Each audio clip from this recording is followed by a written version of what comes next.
Olá, pessoal. Estamos iniciando mais uma aula de matemática e hoje nós vamos fazer algumas questões, algumas atividades, tá certo?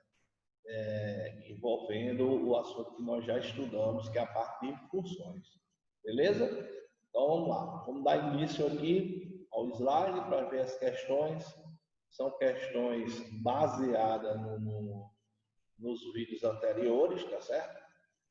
A gente vai trabalhar a parte de função, a parte de noção de funções, tá? Não é uma parte muito avançada ainda, por enquanto. Depois a gente vai ver algumas questões, sim, mais complexas, certo? Então vamos dar início aqui à nossa atividade. As atividades, a primeira questão, traz um probleminha muito simples e no nosso dia a dia, né? Problema que acontece hoje com frequência aqui dentro da nossa cidade de João Pessoa, ou qualquer outra cidade que tenha frota de táxi, né? Nós temos aqui, a primeira questão fala o seguinte, ó, em certa cidade, a tarifa de táxi é calculada da seguinte forma, a tarifa é o valor final da sua corrida, tá certo? É o que você vai pagar no final da sua corrida. R$5 a bandeirada, né? Mais R$1,20. Professor, diabo é essa bandeira de R$5? Bom, essa bandeira de R$5, para quem nunca pegou um táxi, obviamente, quem já pegou sabe o que é. Quando você pega um táxi, não estou falando desses transportes alternativos, tá certo? De aplicativo, essas redes de táxi que existem nas grandes cidades do Brasil. Você pega um táxi, quando o táxi para, que você entra, que o taxista ele liga lá o taxímetro, você já vai pagar uma taxa. Essa taxa é chamada de bandeira ou bandeirada, né? E nesse exemplo que eu estou citando aqui, eu estou sugerindo que a bandeirada seja de R$5, mais um adicional por quilômetro rodado. Então, R$1,20 por cada quilômetro que você percorrer. Tá certo? Então, lembra o seguinte, R$5 é só para você entrar no táxi e se sentar. É como se fosse uma taxa de embarque. Geralmente, a taxa de embarque, a gente fala em voos, tá certo? Quando você vai fazer um voo, você tem uma taxa de embarque que é cobrada. Então, o táxi trabalha mais ou menos nessa linha. Você tem uma taxa de embarque, que é chamada de bandeira, mais R$1,20 por quilômetro rodado. Tá certo? Se você pegar um táxi e for rodar 10 quilômetros, por exemplo, você vai pagar R$12, 2 quilômetros rodados, né? 10 vezes 1,20, mais R$5. Então, vai dar 12 mais 5, 17, vai ser sua corrida. Então, primeira pergunta, letra A. Pode-se estabelecer uma função entre essas grandezas? Em caso positivo, quais seriam as variáveis dependentes e independentes dessa função? Bom, já expliquei que sim que pode. Letra B. Qual lei matemática define essa função? Então, vamos lá.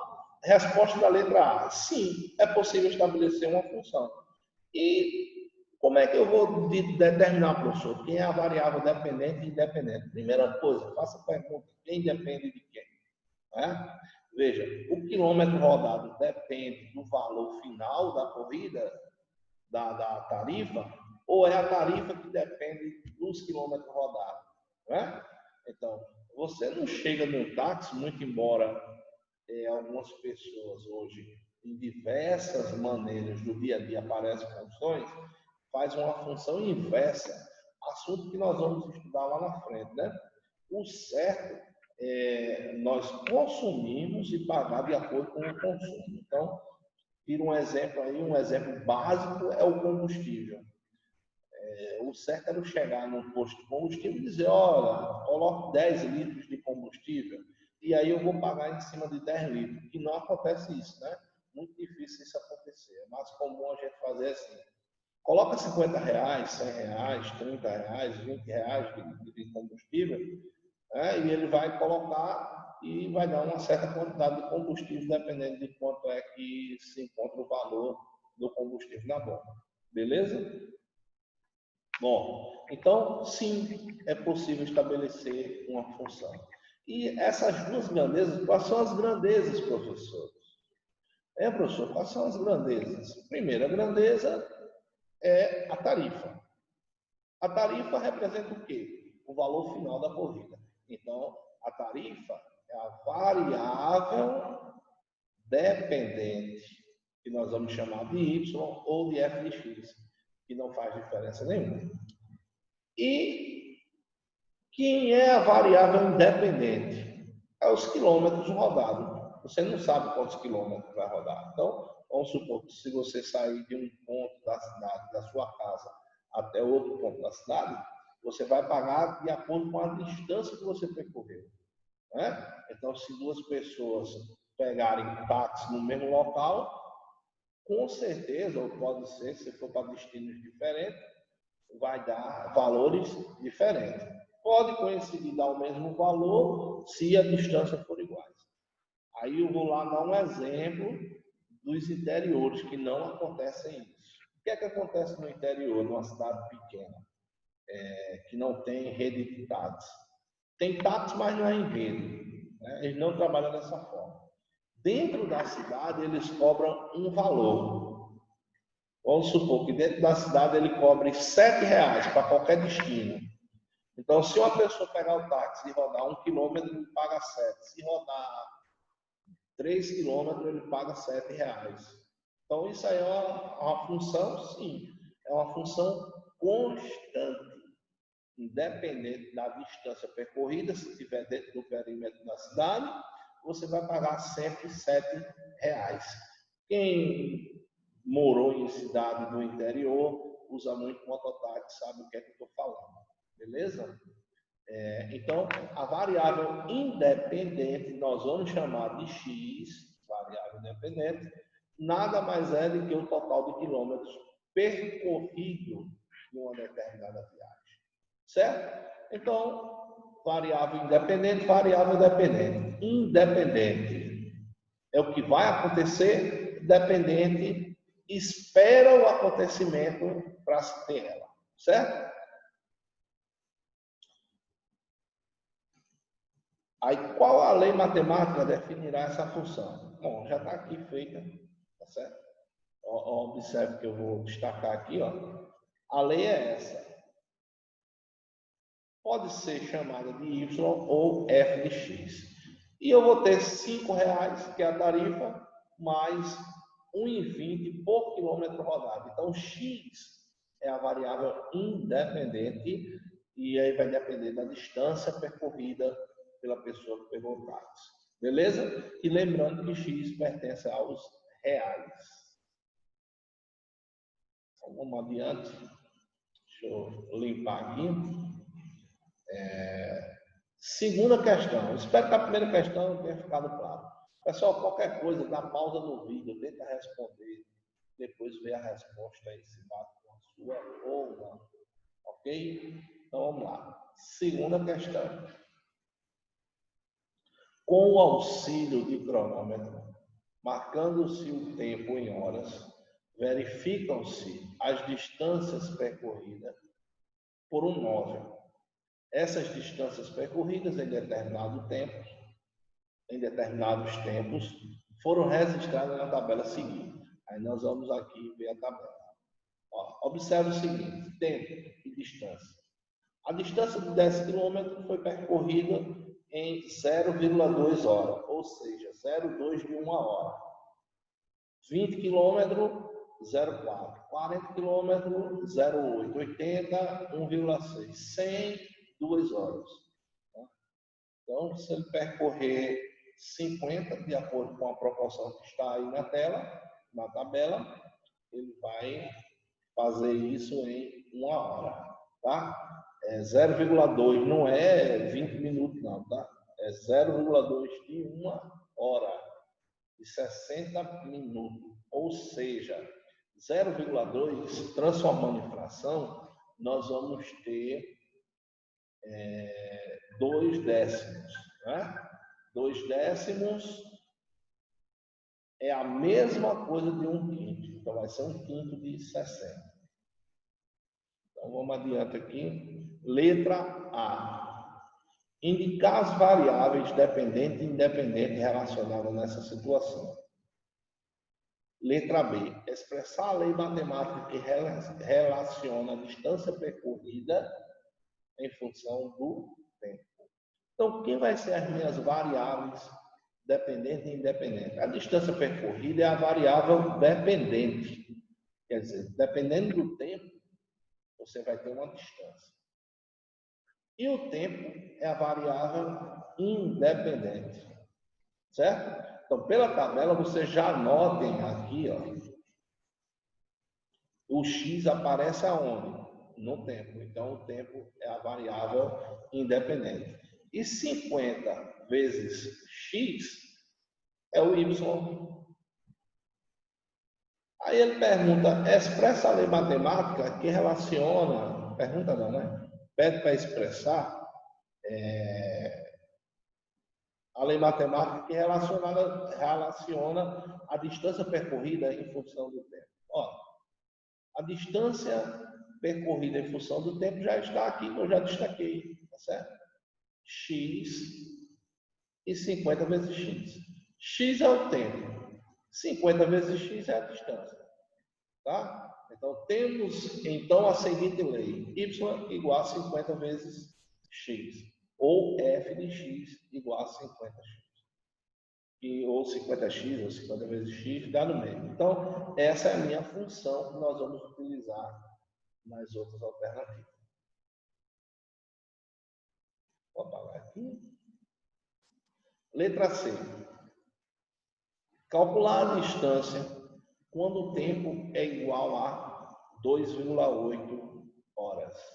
E calcular o tempo quando a distância for de 330 km. Bom, para calcular o tempo, para calcular a distância, nós vamos usar a função vista anteriormente, certo? Então, nós temos aqui o seguinte. F de x para x igual a 2,8. Né? Qual é a distância para 2 horas, 2,8 de 1 hora? Bom, substituindo na fórmula, o x por 2,8, está aqui, 2,8, aqui, ó, 2,8. Fazendo a multiplicação 50 vezes 2,8, acredito eu que eu não preciso mostrar como fazer essa multiplicação, todo mundo sabe. Eu vou ter um total de 140 quilômetros. Então, se um veículo percorrer durante uma distância, se o veículo estiver percorrendo durante 2,8 horas, então a sua distância vai ser de 140 quilômetros. Ou, para ele percorrer 140 quilômetros, ele vai precisar de 2,8 horas. Isso, claro, que a gente está levando em consideração aqui que o automóvel ele não vai variar a sua velocidade.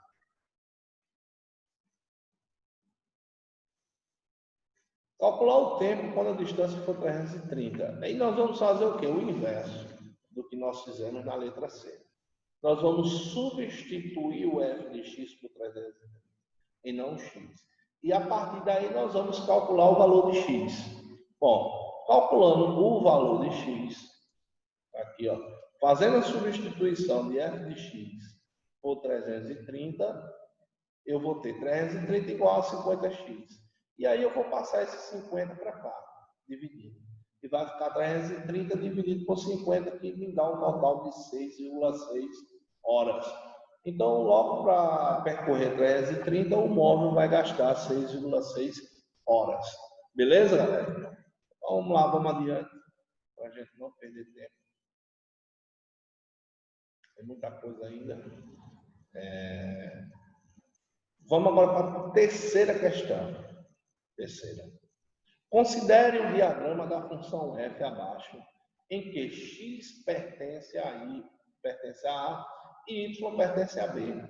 Ó, lembra que isso aqui é uma função, tá? Uma função que vai de f, a função f leva os valores de A para B. Então, sai de A para B. Então, aqui eu tenho um conjunto A, que é o domínio, e aqui eu tenho um conjunto B, que é meu contradomínio. Os elementos que estão associados, os elementos que já aparecem aqui com flecha, que receberam flecha, é o que nós vamos chamar de imagem. Beleza? Pronto. Então, não esquece disso, tá?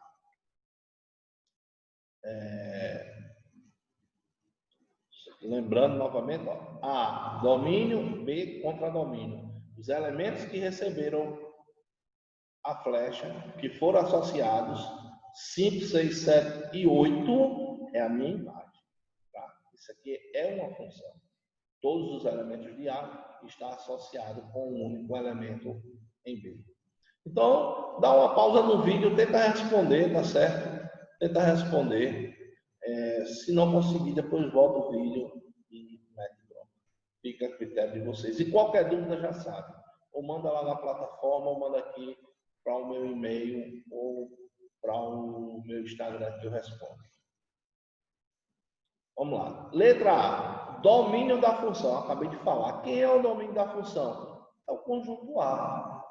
De onde está partindo as flechas? Então, de onde saiu as flechas? Do conjunto A. Se o professor estiver saindo do conjunto B as flechas, não tenha problema. O meu domínio ia ser o conjunto B. Então, o meu domínio dessa função vai ser o conjunto A com os elementos 1, 2, 3, 4 e 5. Professor, CD significa o quê? Contra-domínio da função, que é o conjunto B. Todos os elementos do conjunto B, independente se receberam ou não flecha. Então, 5, 6, 7, 8 e 9 são os elementos do contradomínio. E quem é a minha imagem? Já falei no início da questão. A imagem são os elementos que receberam a flechinha, ou seja, estão associados a elementos do conjunto A.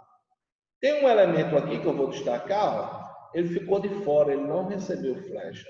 Ele faz parte do contradomínio, mas não faz parte da imagem, certo? Então, minha imagem vai ser 5, 6, 7 e 8. Pergunta, letra D.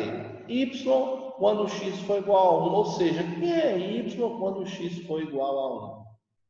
Ó, x1, o meu y vai ser quem? 5. Já está aqui no diagrama, não tem cálculo nenhum. É só observar o diagrama e chegar a essa conclusão. Quem é meu y quando x for 2? Quando x for 2, está caminhando lá para o 5. Então, meu y é 5 quando x for 2. Letra F. O f de x, pessoal, lembra que o f de x e o y é a mesma coisa. Quando o x for 3, ó, x3, y7. X, quem é x quando o y for 8? Quando o y for 8, está aqui o 8, o x é 4. Observa só o diagrama. E quem é x quando o f de x for 5? O f de x é 5. Então, quem vai ser o valor de x? 1 ou 2? Está aqui, ó, 1 ou 2. Beleza? Então, questão 3, muito fácil a questão, mais fácil do que passar manteiga em vento de gato. Tá certo? Muito facinha. É só observar o diagrama e correr para o abraço. Vamos para a questão 4, tá, galera? Questão 4. Dada a função h de x igual a x ao cubo menos 1, determinar. Pessoal, ó, cuidado, pelo amor de Jesus Cristo. Quando aparece o cubo, tá? Esse camarada daqui é x vezes x vezes x. Pelo amor de Deus, não faça 3 vezes x, tá?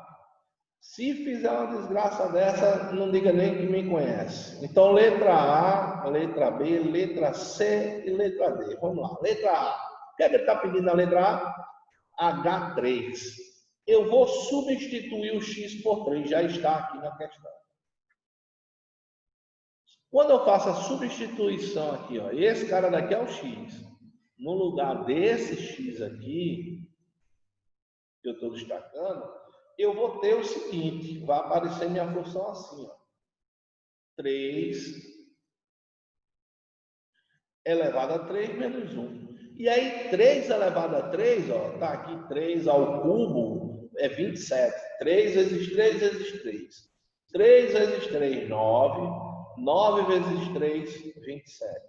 27 menos 1, 26. Então, H3 igual a 26. Esse aqui é o valor numérico da função. Nós estamos substituindo o valor da variável x pelo número real qualquer, que nesse caso da letra A é o 3. Letra B, a mesma coisa. Substituir o x por 0,5, faz as continhas, 0,5 elevado a 3. Quem não quiser trabalhar número decimal, pode trabalhar a fração? Pode, não tem problema. 0,5 é 1 sobre 2. 1 sobre 2 é a mesma coisa de 1 sobre 2 ao cubo, é a mesma coisa de 1 sobre 8. Né? Porque vai ser 1 meio ao cubo, ou seja, 1 oitavo, menos 1. Fazendo todas essas continhas, eu vou chegar a menos 0,875. Na letra C, eu quero calcular agora quando o x for menos 3. Então, quando o x for menos 3, eu vou ter menos 3 ao cubo, vai dar menos 27, menos 1. E aí, ter cuidado, galera, com os jogos de sinais. Quando o meu expoente, quando eu tenho a base de uma potência negativa, e meu expoente é um número par, o resultado dá positivo. Mas quando o meu expoente é ímpar, o resultado vai dar negativo. E aí eu vou ter menos 27 menos 1. Sinais iguais. Soma e conserva o sinal. Então vai dar menos 28. O H de menos 3 é menos 28. Quarta questão, ainda letra D. Vou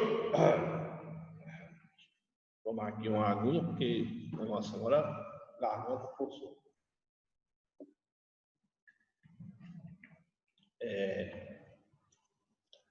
Letra D. Eu quero saber agora qual é o valor de x para que o h de x seja menos 1. Bom, o que é que eu devo fazer? Substituir o h de x na função por menos 1. Fazendo essa substituição, eu vou ter x ao cubo menos 1 igual a menos 3. Passando esse menos 1 para o outro lado, menos 1 passa positivo, então vai ficar 1 menos 1 que dá 0, e a raiz cúbica de 0 vai ser 0. Ou seja, qualquer número, 0 elevado a qualquer número, vai ser sempre 0. Né? Então, resposta daí, x igual a 0. Beleza?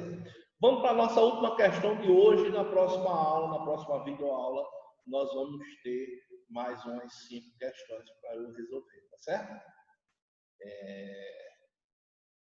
Quinta questão. Obter o domínio de uma função. Olha, pessoal, isso aqui tira o sossego de muito aluno. O cara olha assim e diz assim, professor, domínio dessa função, como assim? Nós vamos ter que observar as restrições quando existir. Lembra, o domínio são todos os valores que o x pode assumir. Certo? Todos os valores reais que x pode assumir. Então, veja que na letra A, o que é que eu tenho na letra A? Na letra A, eu tenho uma fração. Vamos olhar o todo aqui da minha função. Minha função depende dessa fração. Certo? O valor numérico da função depende dessa fração. E o que é que eu não quero que aconteça na fração? Ó, se eu tenho uma fração, vou generalizar. A sobre B, esse B tem que ser diferente de 0. Porque até agora não existe divisão por 0. A matemática não consegue, isso aí é indefinido, tá certo? Então não tem, até agora, até esse exato momento que eu estou falando com vocês, ninguém conseguiu uma maneira de fazer uma divisão. E vamos dar um exemplo bem básico aqui, ó. 10 dividido por 2. Todo mundo sabe que 10 dividido por 2 é 5. Por que isso aqui é verdade? Porque se eu multiplicar aqui 2 vezes 5, o resultado vai ser 10. Então, A divisão e a multiplicação, uma é a prova da outra. Certo? Beleza? Agora veja outro exemplo. Se eu pegar 0 e dividir por 2, isso aqui vai dar quanto? Não sei. Por quê? Vamos dizer que isso aqui seja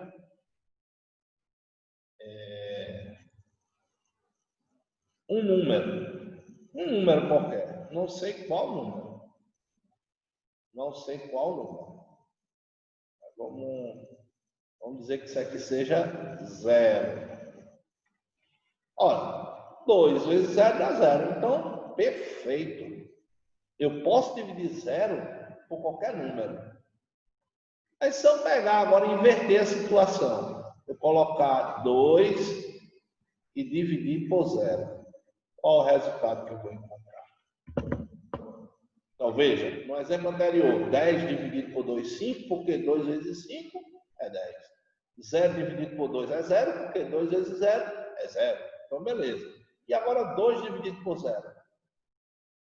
Bom, infelizmente não tem como a gente determinar o valor. Porque 0 vezes algum número não vai dar 2. Então, vai contradizer a definição da divisão. Tá certo? Os conceitos básicos da divisão. Então, voltando para a questão, o que é que eu não quero que aconteça? Eu não quero que aconteça que o denominador seja 0. Então, ele aqui tem que ser diferente de 0. Para isso, eu vou dizer que, como o denominador não pode ser 0, não pode ser nulo, o x menos 4 tem que ser diferente de 0. E aí, passando o 4 que está negativo para o outro lado positivo, nós vamos ter x diferente de 4. Então, o domínio dessa função vai ser todos os números pertencentes aos reais, exceto quem? O 4. Ou eu posso responder assim, os reais menos 4. Joinha? Letra B. O que é que eu não quero que aconteça no radical? Bom, o radicando de uma raiz de índice par não pode ser em hipótese nenhuma negativa. Então, a raiz quarta, a raiz quadrada, a raiz sexta, a raiz décima e assim por diante, o radicando, que é o que está dentro da raiz, ela não pode ser negativa. Tá certo? Porque não existe nos números reais, raiz de índice par de número negativo. Beleza? Bom,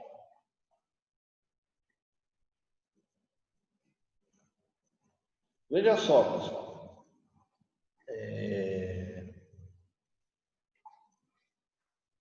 O que é que eu vou fazer? Eu vou pegar 7x menos 21 e vou dizer que ele é maior que 0. Maior que 0 é todos os números a partir de 0 em diante. Todos os números positivos. Ele tem que ser positivo. E incluir também o 0, ou seja, o nulo.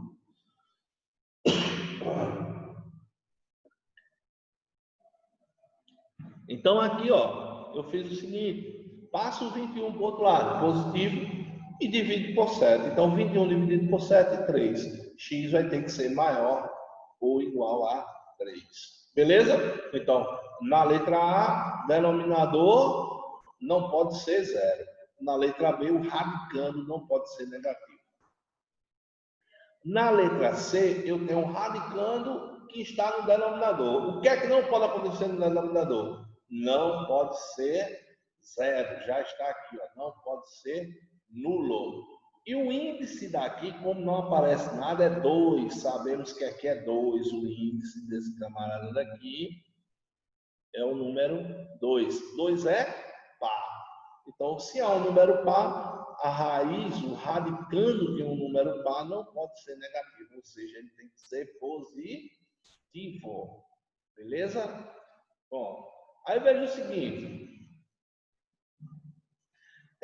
Menos 2x mais 8 tem que ser maior que 0. Maior que 0. Por que maior que zero? Porque ele está no denominador e está dentro de uma raiz de índice par. Então, ele não pode ser igual a zero. Resolvendo essa equação, eu vou encontrar menos 2x maior que menos 8. Pessoal, o x aqui não pode ficar negativo. O que é que eu preciso fazer? Multiplicar por menos 1. E aí eu tenho que ter cuidado e lembrar que quando eu multiplico uma inequação por menos 1, eu inverto o sinal. Tá certo? Eu tenho que inverter o sinal. Invertendo o sinal, x menor que 4. Ó, o sinal está aberto para o x. Quando eu multipliquei por menos 1, ele ficou aberto para o 4. Certo? E menos 8 dividido por menos 2 vai dar 4 positivo. Portanto, o domínio dessa função j vai ser x menor que 4. Todos os números reais vão de x menor que 4. E para encerrar, letra D, o que é que eu tenho? Eu tenho uma situação de fração e aparece um radical em cima. Primeira coisa, o radical é de índice par, ele não pode ser negativo. Então, nós vamos seguir o mesmo modelo da letra B. Segundo, aparece uma variável no denominador. O denominador não pode ser zero, tem que ser diferente de zero. Beleza? Pronto. Então, vamos lá. Partindo. X menos 4 maior ou igual a zero. Por que x menos 4 maior ou igual a zero? Porque está dentro de uma raiz de índice par. E 2x menos 14 tem que ser diferente de zero. Por que tem que ser diferente de zero? Porque está no denominador da fração. Resolvendo essas continhas, eu vou ter x maior ou igual a 4 e x diferente de 7. Certo? Então, eu tenho uma interseção entre esses dois intervalos aqui. Então, o domínio da função k vai ser todos os números maior que 4, diferente de 7. Beleza? Pessoal, por hoje, ficamos por aqui. Espero que vocês tenham entendido toda a aula. Qualquer dúvida que vocês tiverem, vocês já sabem, é só me procurar na rede social ou manda dúvida pela plataforma. Joinha, até a próxima. Cheirão e abraço.